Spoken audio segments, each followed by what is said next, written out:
Waalaikumsalam warahmatullahi wabarakatuh. Ibu-ibu, nama saya Siva.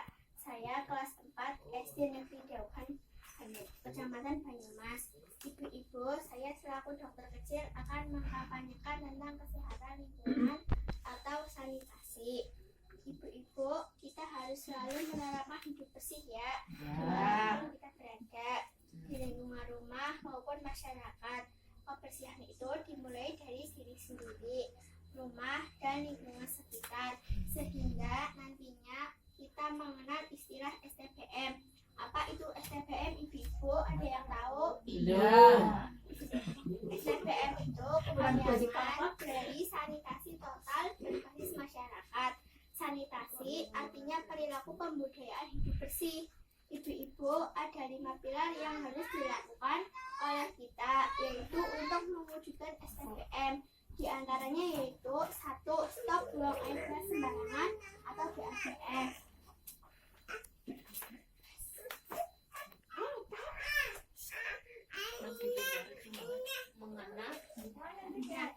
Ibu, ini adalah contoh perilaku buang air besar sembarangan. Nah, kita itu tidak boleh buang air besar sembarangan di kali ataupun di kolam ikan. Dan gunakanlah jawaban yang sehat.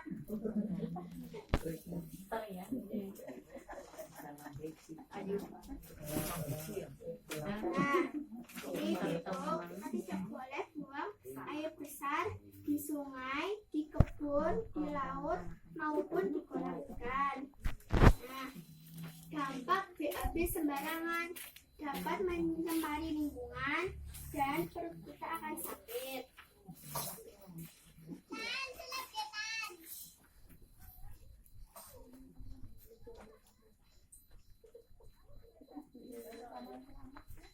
Persyaratan jamban sehat.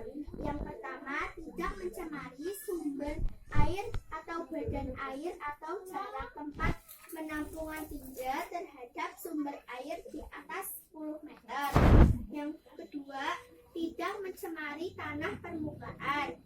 Ruangan dalam jamban harus terang, aman digunakan oleh pemakainya, tidak menimbulkan bau dan nyaman digunakan, mudah dibersihkan dan tidak menimbulkan gangguan bagi pemakainya, tidak menimbulkan pandangan yang kurang sopan, konstruksi yang aman. Sebagai tambahan adalah adanya saluran SPAL, pengelolaan tinja dan milik sendiri.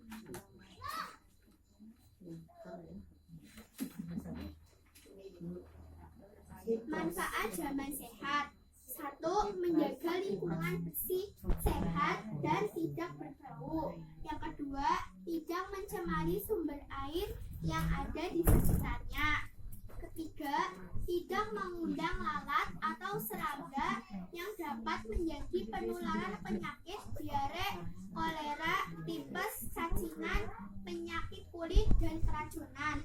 Keempat, memutus siklus penyebaran penyakit yang terkait sanitasi. Yang kedua adalah cuci tangan pakai sabun. Nah, ibu-ibu, kalau kita akan cuci tangan, kita harus menggunakan sabun dan dengan 6 langkah.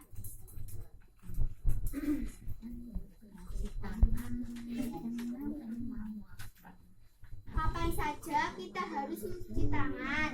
1. Setiap kali tangan kotor. 2. Setelah menggunakan toilet. 3. Sebelum dan sesudah menyiapkan atau mengkonsumsi makanan. 4. Setelah bermain di tempat umum. 5. Setelah batuk, bersin, atau membuang lendir air hidung. 6. Setelah memegang sesuatu, hewan, tanah, dan lain-lain. 7. Sebelum dan setelah menyentuh orang sakit. 8. Sebelum dan setelah mengobati luka. Nah, ini adalah langkah-langkah mencuci tangan. Pertama, telapak tangan. Kedua, punggung tangan. 3, sela-sela jari. 4, mengunci. jempol kanan kiri, keenam ujung-ujung jari.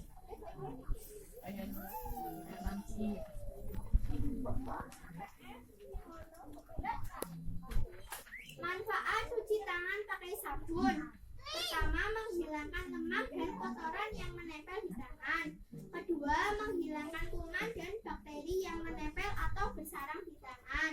Ketiga, mencegah timbulnya berbagai penyakit yang disebabkan oleh kuman seperti radang tenggorokan, masalah saluran pernafasan, disentri, diare, iritasi kulit, biang keringat, mata merah, jerawat, bau badan, tipes, cacingan, serta infeksi pada mata. Keempat, mencegah terjadinya penularan penyakit dari satu orang ke orang lainnya. Kelima, tangan menjadi lebih bersih dan harum.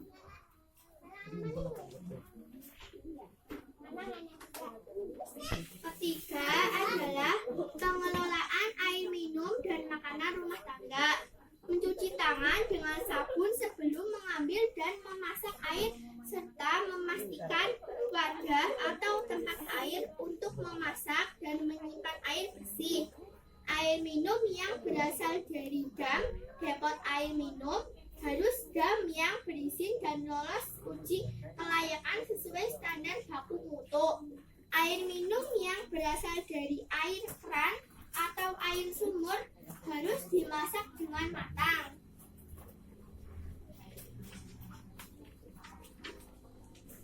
Pengelolaan makanan yang aman dan sehat, menjaga kebersihan peralatan dan bahan makanan, mencuci tangan sebelum menyiapkan dan menyajikan makanan, memisahkan bahan makanan mentah dan makanan matang, menggunakan bahan yang segar dan belum kadaluarsa, masak dengan benar, rebus sampai mendidih terutama bahan daging, telur, dan hasil laut.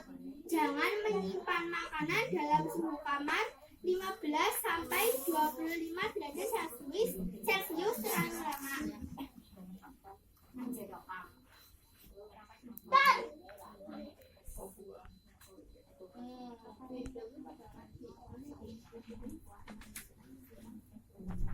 Yang keempat adalah pengelolaan sampah rumah tangga. Sampah dipisahkan menjadi 3. Yang pertama ada sampah organik, anorganik, dan berbeda. Apa itu sampah organik, Ibu? Sampah organik adalah sampah yang bisa membusuk dan berasal dari makhluk hidup. Contohnya kertas, kulit buah-buahan, lalu dan lain-lain. Sampah anorganik adalah sampah yang bukan berasal dari makhluk hidup dan tidak dapat membusuk. Contohnya ada kaleng, botol minuman, kaca, besi, dan lain-lain. Nah, sampah ketiga adalah sampah yang tidak dapat membusuk dan berasal dari bahan kimia. Contohnya adalah bisa obat-obatan yang sudah kadaluarsa.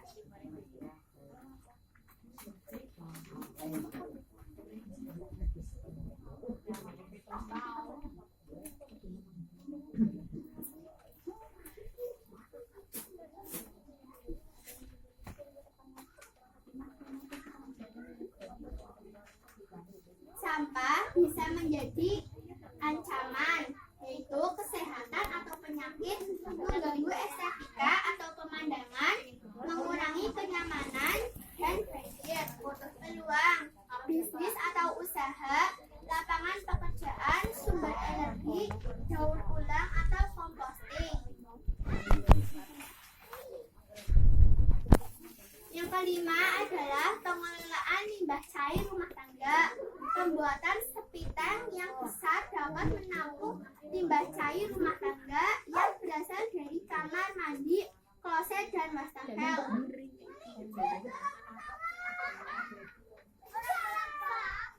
Sumber dari limbah cair rumah tangga. Yang satu, wastafel atau keran cuci. Kedua, kamar mandi. Ketiga, water closet atau WC. Terima kasih Ibu sudah.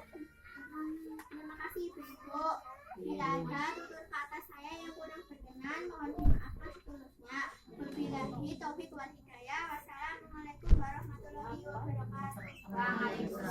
Cuci tangan dengan 6 langkah. Telapak tanganmu, punggung tangan juga, sela-sela jari, lanjutkan mengunci. Jempol kanan kiri, ujung-ujung jari. Ayo cuci tangan dengan 6 langkah. Telapak tanganmu, punggung tangan juga, sela-sela jari, lanjutkan mengunci. Jempol kanan kiri,